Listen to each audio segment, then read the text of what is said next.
আমার কি হবে আমি জানি না, আল্লাহ আমারে বাঁচান।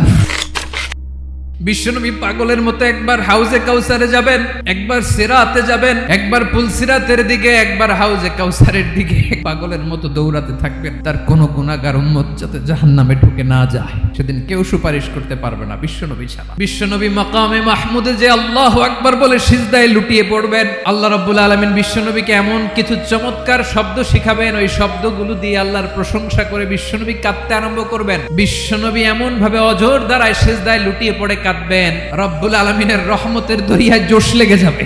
রব্বুল আলামিন এই দৃশ্য থেকে সহ্য করতে পারবেন না। রব্বুল আলামিন বলবেন, ইয়া মুহাম্মদ ইরফা রাসাক, ও নবী আপনি মাথা তোলেন, আপনার কান্না আমি সহ্য করতে পারি না।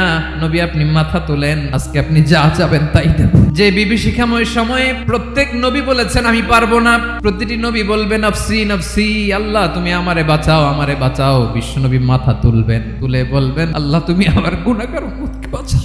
এই দুনিয়ার বুকে রব্বুল আলামিন সব নবীকে একটা করে দাওয়া মুস্তাজাবা দিয়েছেন, মানে যে দোয়া করলে কবুল হয়ে যায় সাথে সাথেই। দাও বিহা, দুনিয়ার সব নবীরা ওই দোয়াটা দুনিয়ায় করে ফেলেছে। বিশ্বনবী বলেন আমি করি নাই, আমার ওই স্পেশাল দোয়াটা আমি দুনিয়ার বুকে কঠিন বিপদে পড়েও কোনোদিন করি নাই। আমি আমার স্পেশাল দোয়াটা কিয়ামতের দিন আমার গুনাহগার উম্মতকে সুপারিশের জন্য রেখে দিয়েছি। আল্লাহ বলবেন নবী ইরফা রাসাক, মাথা তোলেন। আল্লাহ বলবেন সাল তুতা, আপনি যা চাবেন তাই দেব। ওয়াশফা তুশাফা, সুপারিশ করেন, সুপারিশ কবুল করব। বিশ্বনবী বলবেন আল্লাহ ওই স্পেশাল দোয়াটা দুনিয়াতে করি নাই, আজকে আমি তোমার দরবারে দাঁড়িয়ে কিয়ামতের দিন ওই দোয়াটা করছি। আল্লাহ আমার যে উম্মতের হৃদয়ে যাররা পরিমাণ ঈমান আছে, আমার একটা উম্মতকেও তুমি জাহান্নামে ঢোকাতে পারবা না।